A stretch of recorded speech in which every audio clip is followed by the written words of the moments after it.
Hola, buenas tardes. Un gusto compartir este nuevo encuentro. La clase de hoy vamos a desarrollar una de las unidades temáticas que nos están quedando pendientes de principal importancia para el desarrollo del trabajo práctico número 2. Vamos a estar trabajando sobre la materialidad de la arquitectura y la clase se descompone en dos etapas.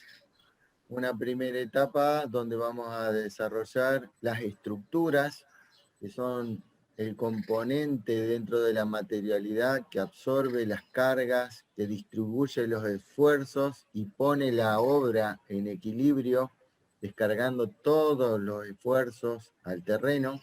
Y vamos a dejar pendiente para la clase que viene, la semana que viene, el tema de cerramientos.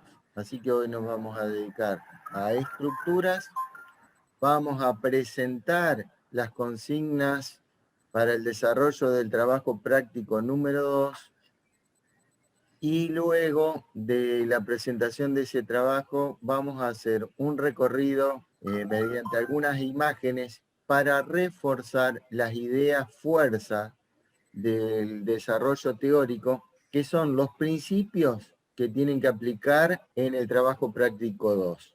Bueno, sin más preámbulos, hoy nos toca empezar con estructuras.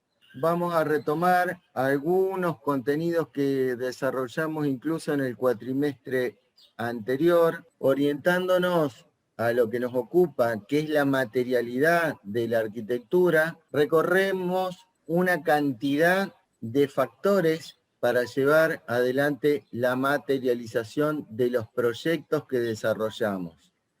Entonces tenemos que tener en cuenta los distintos materiales, los procesos, los sistemas constructivos, las distintas técnicas y la calificación de las personas que intervienen en esta producción de la construcción para poder llegar a un buen fin con la materialización de estas estructuras que son el soporte de la arquitectura.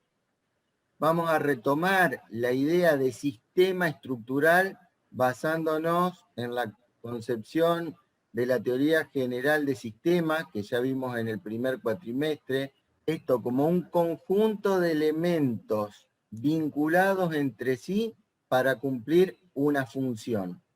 Esta idea de conjunto de elementos estructurales que tienen la función de absorber determinados esfuerzos estructurales que son ocasionados por cargas accidentales, por el peso propio de los materiales, y a todo este análisis lo vamos a hacer teniendo en cuenta el objetivo que tiene este conjunto de elementos articulados entre sí, que es conseguir la indeformabilidad espacial, la inmovilidad y la durabilidad del edificio.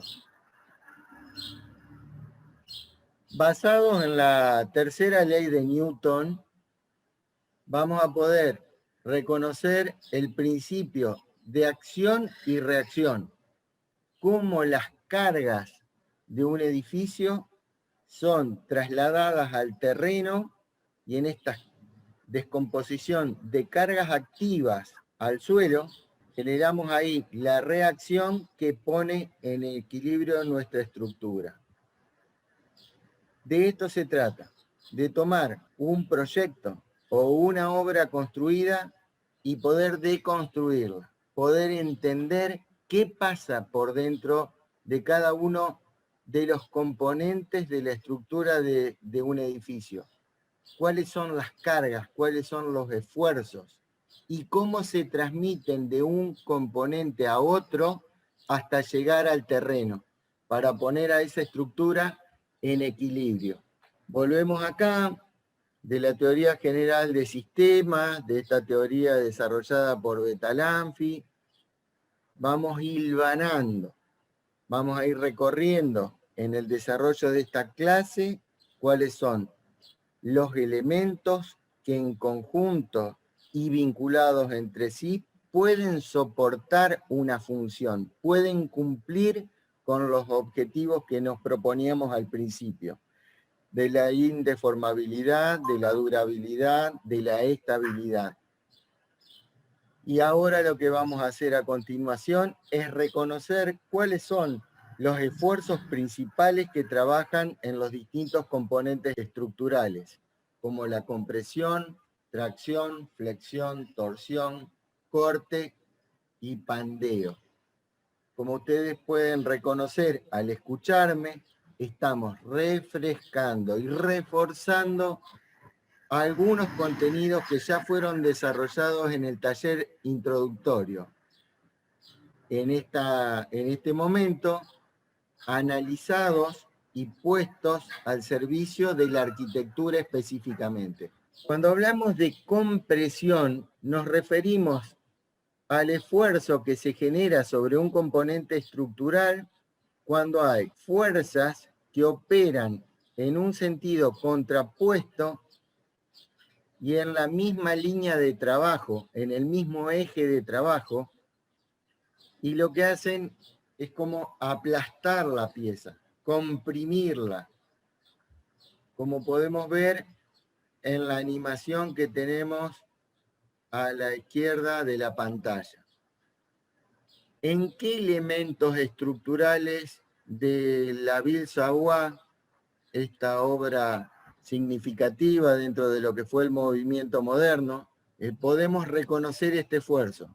En cada uno de estos pilares, de estas columnas, hay una fuerza activa que opera de arriba hacia abajo, que es la traducción de todos los pesos de la planta alta de ese edificio, y hay una fuerza de reacción que parte desde el terreno hacia la columna. Esas dos fuerzas contrapuestas generan en cada columna un esfuerzo de compresión. Tracción es el esfuerzo que se genera en un componente estructural, como pueden ser los cables de acero de esta obra que pusimos como ejemplo, que es conocida por todos ustedes, que está ahí en las inmediaciones de la ciudad universitaria, el puente colgante. El mismo nombre lo está señalando. Toda la plataforma del puente, el tablero del puente está colgando, está suspendido por este sistema de cables tensados. La tracción se da entre la fuerza activa que genera el peso propio del tablero del puente y la reacción que se genera en la parte superior de la torre del puente. Esas fuerzas que van en sentido contrapuesto hacia afuera del elemento componente hacen el efecto de estiramiento que técnicamente denominamos como esfuerzo de tracción. El esfuerzo de flexión es un esfuerzo que se genera en los componentes que quedan sometidos a esfuerzos de acciones y reacciones, pero ya no sobre el mismo eje de trabajo como veíamos en los dos ejemplos anteriores, sino que aquí están desplazados. Tenemos la fuerza activa, como vemos en la animación, que opera desde arriba hacia abajo, y las dos reacciones que están desplazadas desde ese eje de trabajo, y esa composición de fuerzas tiende a deformar la pieza, generando el esfuerzo que llamamos de flexión. Por supuesto que las piezas están calculadas, diseñadas, para que se deformen lo menos posible y cumplan con los objetivos de indeformabilidad y de estabilidad estructural. Cuando hablamos de flexión, hablamos que en el interior de la pieza se da un comportamiento conjunto y simultáneo de dos esfuerzos. En las capas superiores del elemento estructural, las fibras se están comprimiendo, mientras que en las capas inferiores de la pieza estructural, las piezas se traccionan. Tracción y compresión son esfuerzos que surgen como componentes de este esfuerzo compuesto de flexión. La torsión es un esfuerzo que tiende a deformar el componente estructural cuando las fuerzas de acción y reacción trabajan generando una rotación en la pieza. En la imagen de la casa de la cascada de Wright, podemos ver esas losas en voladizo o esos balcones en voladizo que no tienen los apoyos en forma simétrica. Esos voladizos que generan acciones de cargas sobre superficies que no están apoyadas, como podemos ver en los mampuestos de piedra, generan una deformación en la pieza que se traduce con el nombre de torsión. Las imágenes refieren a un esfuerzo compuesto, porque tenemos flexión y torsión dentro de esas losas y balcones que quedan en voladizo. El esfuerzo de corte es cuando tenemos dos componentes de fuerzas activas y reactivas que trabajan prácticamente sobre el mismo eje de trabajo, en forma contrapuesta, pero no sobre el mismo eje exactamente, sino que están apenas desplazados. Es lo que pasa, por ejemplo, esto lo analizamos siempre en clase cuando estamos en el formato presencial, así que hoy lo voy a explicar en forma verbal. Cuando tenemos el punto de apoyo entre una viga que descarga los esfuerzos de una cubierta, de un entrepiso, de una losa de entrepiso, a una columna, el punto de encuentro entre una viga y una columna refleja el punto de encuentro entre las cargas uniformemente distribuidas que se trasladan al punto de apoyo en la columna. Eso genera una fuerza activa que se encuentra con la reacción directa que genera el apoyo de la columna. En ese punto de encuentro se genera esto que denominamos esfuerzo de corte o efecto de cizalla. Es como si trabajara como una tijera, como que la acción que genera la columna de abajo, perdón, la reacción que genera la columna de abajo hacia arriba y la acción que genera una viga o una losa desde arriba hacia abajo, generan ese efecto cizalla que denominamos corte. Y el otro esfuerzo que vamos a analizar en la clase de hoy, que se habló con algunos errores de interpretación en el primer cuatrimestre, es el pandeo. El esfuerzo de pandeo, que es más una característica de la deformación que tienen algunos componentes estructurales, como el caso de las columnas muy esbeltas, como podemos ver en la imagen, son columnas de un delgado espesor y de una altura pronunciada. Esto es lo que conocemos con el término de esbeltez. Es la relación de proporción que está entre el largo y el espesor de la columna. Cuando estas piezas esbeltas son sometidas a un esfuerzo de compresión, se genera esta deformación que conocemos como pandeo.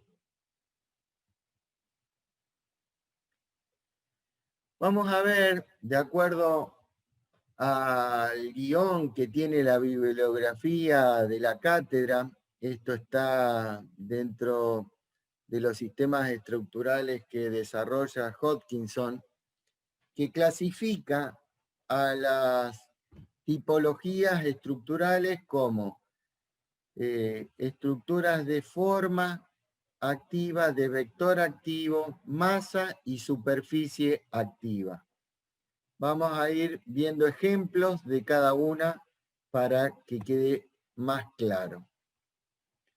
Cuando hablamos de forma activa, tomamos como ejemplo el arco. El arco, que es una forma que trabaja perfectamente a la compresión. Podemos ver en imagen otro elemento construido en nuestro territorio que la mayoría deben conocer, que es el puente carretero que separa la ciudad de Santa Fe con la ciudad de Santo Tomé. Podemos ver esta estructura construida en hormigón armado, que tiene esta forma de arco, un arco que recibe una sumatoria de fuerzas activas que está generada por los tensores que soportan el tablero de este puente. Acá, este puente, a diferencia del colgante, no está solamente sometido o soportado por tensores de acero, sino que acá tenemos unos tensores de hormigón armado que están ubicados en forma vertical, que toman la carga del tablero del puente y la traducen, están colgados de ese arco. Toda esa sumatoria de cargas generan un esfuerzo de compresión sobre el arco que trabaja a esa compresión perfecta, y tenemos que además el tablero del puente trabaja a la tracción, no solamente a la flexión. Acá tenemos una figura simple como es este arco y esta sumatoria de tensores, pero que podemos reconocer los distintos esfuerzos que ya fuimos desarrollando antes. Entonces podemos ver que en estos tensores verticales va a haber tracción, que en el tablero del puente vamos a tener esfuerzos de flexión entre cada uno de los tensores que soportan ese tablero, y que el tablero en su conjunto va a estar trabajando a la tracción, soportando los empujes horizontales que genera este arco. La absorción de esfuerzos de este arco genera un doble esfuerzo. De arriba hacia abajo, una fuerza de empuje vertical que va a ser descargado a estos puntos de apoyo en las bases del puente, y vamos a tener esfuerzos horizontales que se generan por el empuje de todos esos tensores desde arriba hacia abajo, pero esta deformación va a estar siendo absorbida por ese esfuerzo de tracción que va a terminar absorbiendo el tablero del puente. Tenemos estas estructuras de vector activo que se dan cuando la estructura, en vez de ser compacta, maciza, pasa a ser un reticulado, y la forma principal de composición de estas estructuras se da a través de una forma geométrica base que es el triángulo. Estamos triangulando una estructura, y esto en estructuras se sabe que el triángulo es la forma indeformable por excelencia. Es la forma geométrica indeformable por excelencia.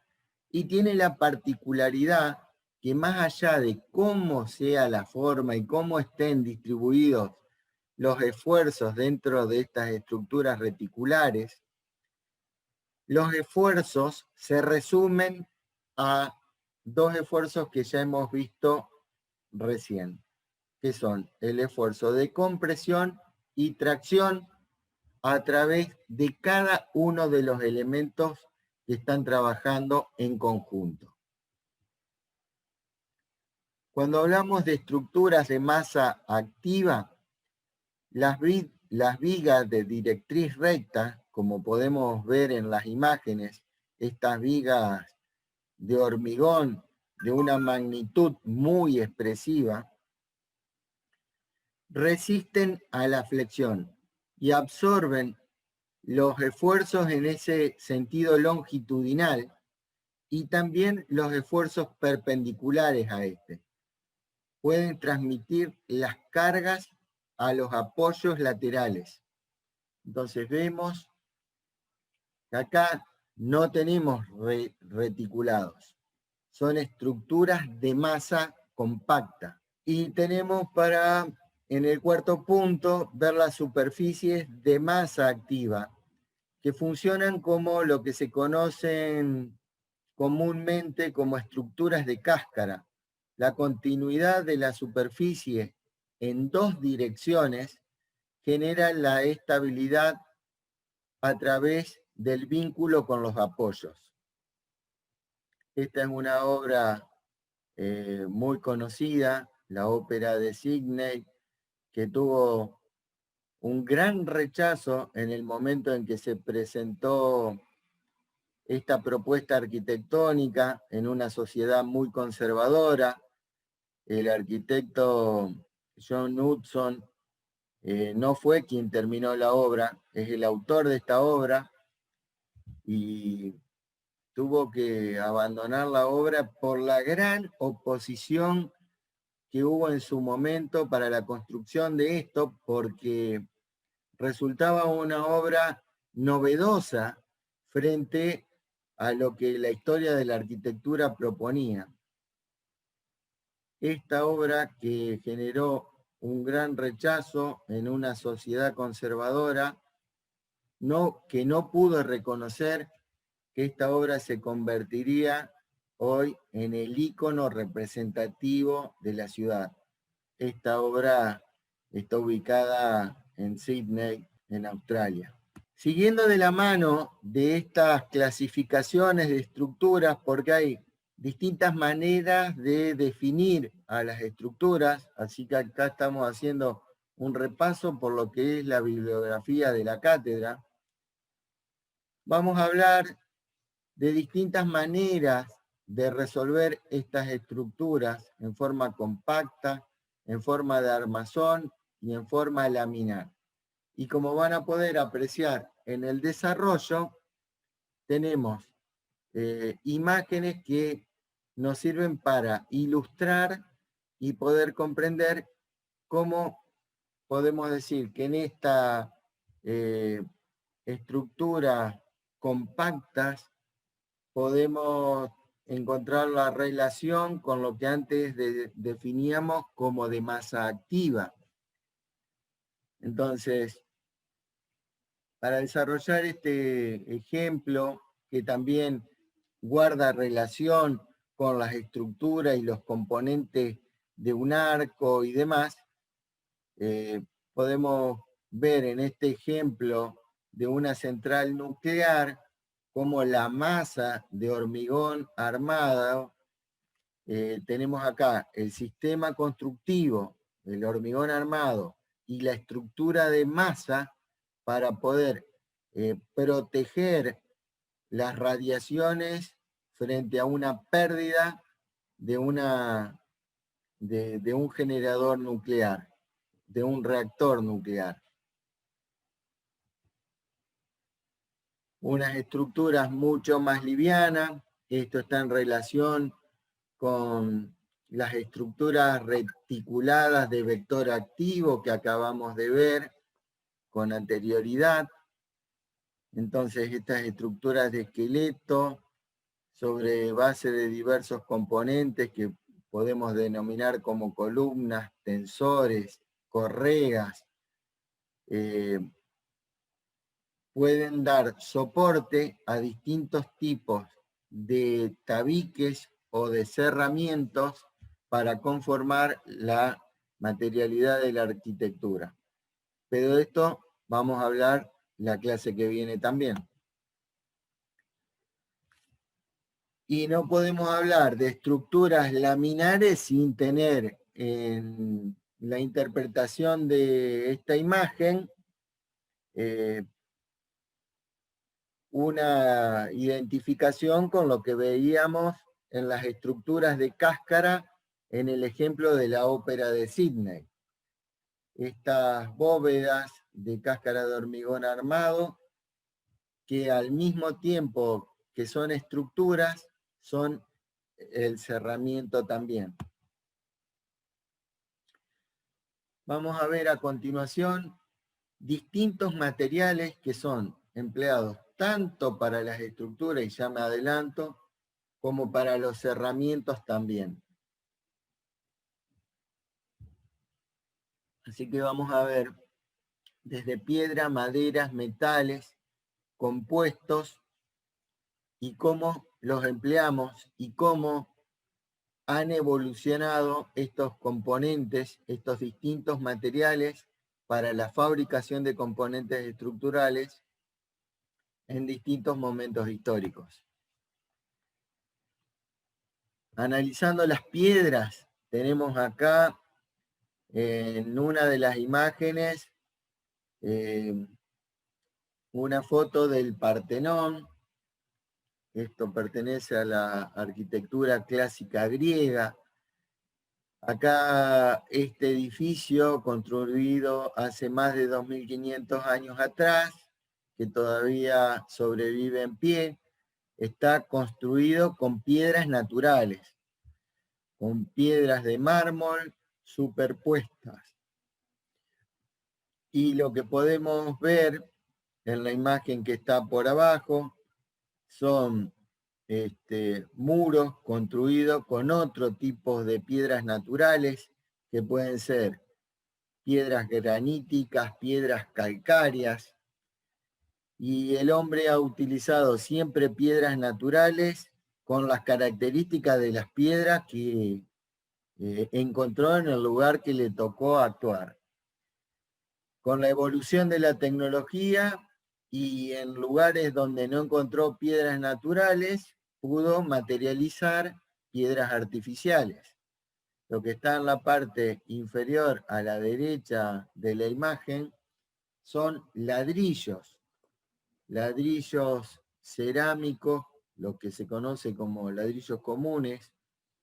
Esto es barro cocido con algunos agregados que le dan más solidez al amasado del barro, que luego se cocina en hornos y de ese modo obtenemos piedras artificiales.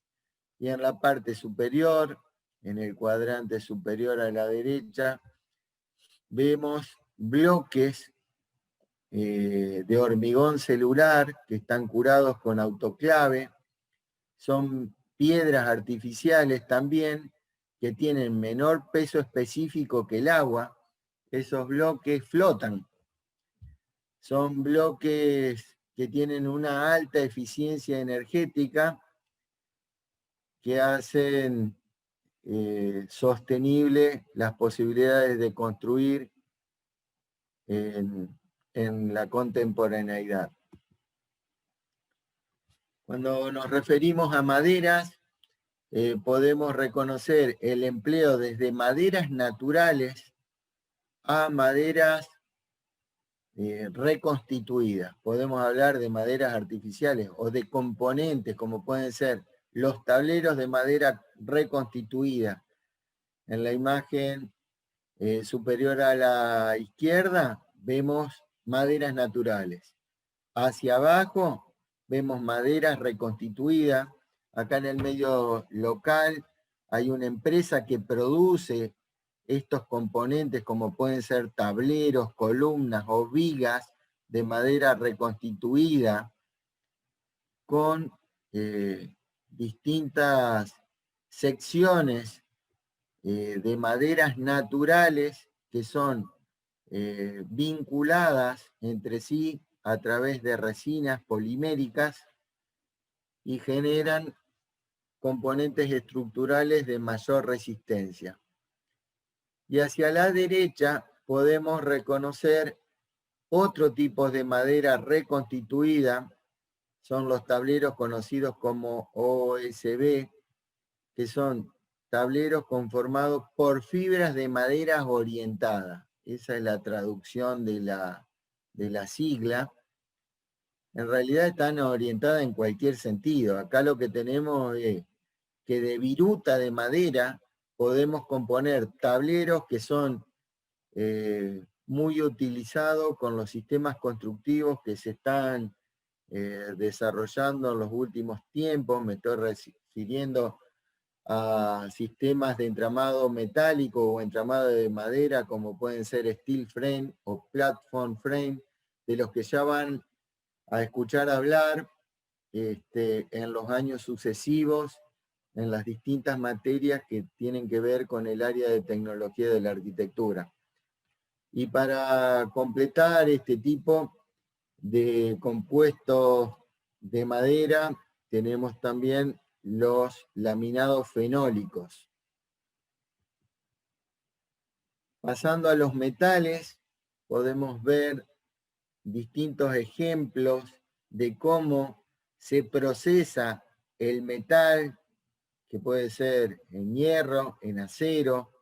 Tenemos otros metales empleados en la construcción, como puede ser el cobre, el aluminio, pero para la utilización en estructuras se utiliza preferentemente el hierro y el acero por su resistencia y por la posibilidad de vincular los elementos entre sí a través de distintas maneras, como pueden ser soldaduras, abulonamientos, remaches.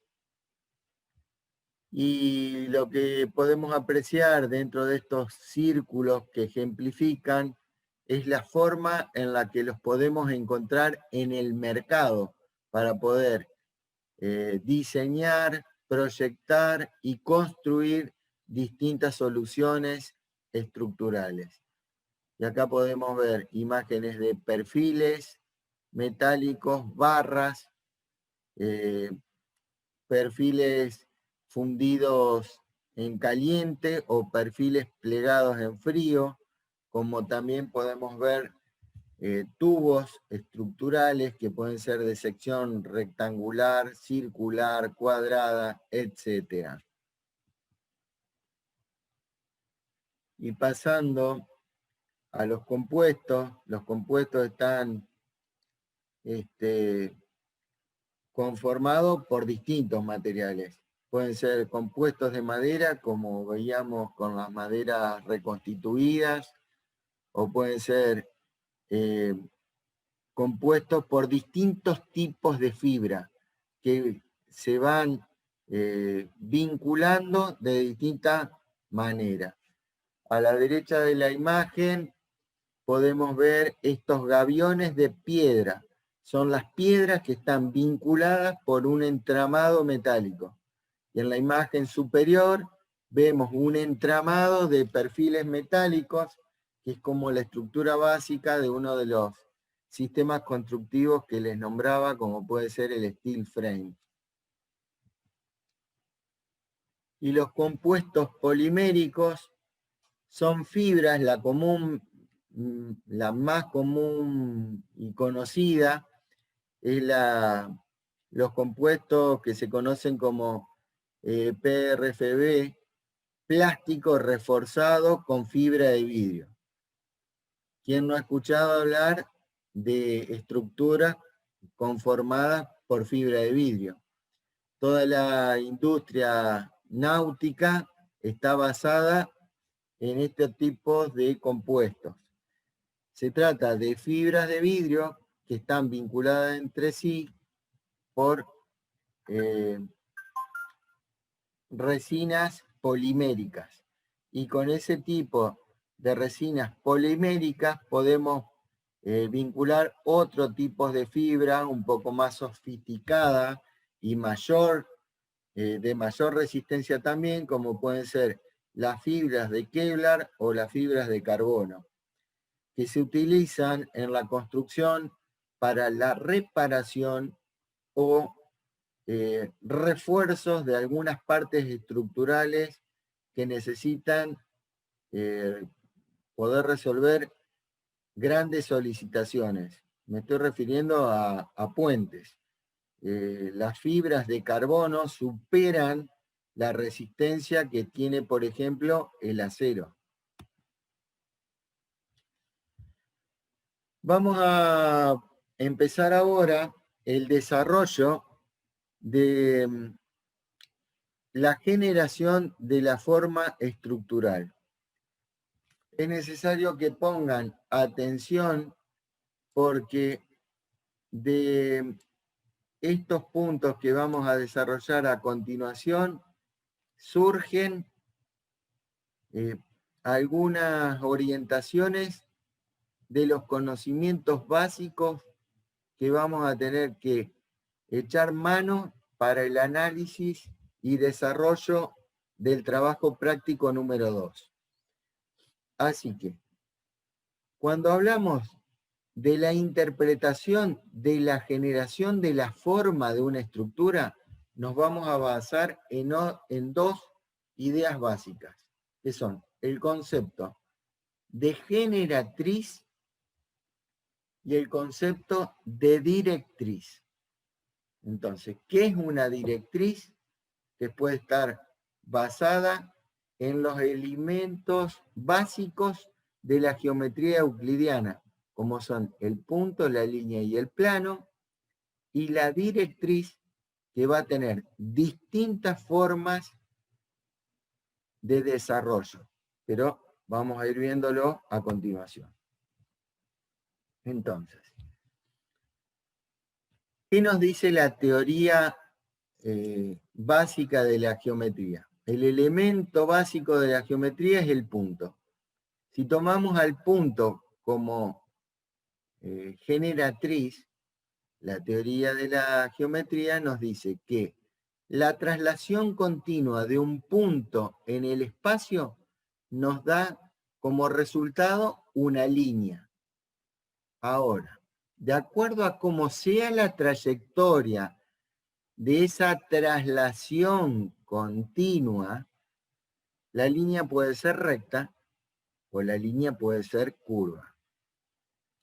Siguiendo con esta lógica, si tomamos como generatriz una línea, la traslación continua de una recta o de una línea, perdón, en el espacio, nos va a dar como resultado una superficie. Si la traslación de la línea es recta, tendremos como resultado un plano. Y si la traslación de la línea es curva, obtendremos una superficie curva. Continuando con esta lógica, tomando como generatriz un plano, la traslación continua de un plano nos va a dar como resultado un volumen. Ahora vamos a poner atención a que esas traslaciones pueden ser continuas, pero también pueden ser discontinuas. Entonces, en la imagen superior podemos ver que ese punto que se traslada pero en forma discontinua nos da una secuencia de puntos, como podemos ver más abajo una secuencia de planos o un volumen secuenciado. Entonces, vamos a reconocer dentro de esta construcción algunos de los elementos y formas estructurales que venimos desarrollando. Acá tenemos un arco, que es la generatriz estructural. Como forma, el arco es la generatriz. Ese arco, trasladado en forma continua en el espacio, da como resultado esta bóveda de cañón corrido. Acá tenemos en esta imagen que nuevamente aparece el arco, pero que en este caso no se traslada como en el caso anterior a través de una forma continua a lo largo de un eje recto, sino que acá rota, gira en torno a un eje, dando como resultado una cúpula. Acá podemos ver otra vez que se repite como generatriz un arco, pero que en este caso la traslación repite el rotar en torno a un eje, pero ya no es en forma continua, sino que la forma de traslación es discontinua y da como resultado esta cúpula de entramado.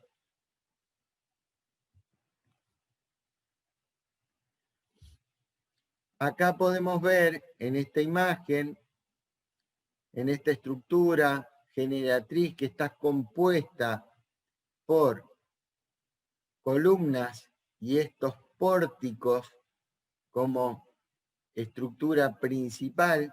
Esta estructura principal como generatriz se traslada en forma discontinua, generando esta secuencia de columnas y pórticos que soportan a su vez una estructura secundaria que por último van a ser el soporte del cerramiento que aún no está colocado.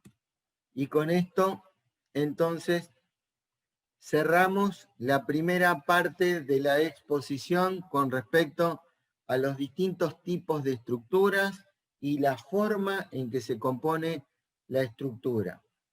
Tenemos acá en exposición la bibliografía que fue consultada para el desarrollo de esta teoría.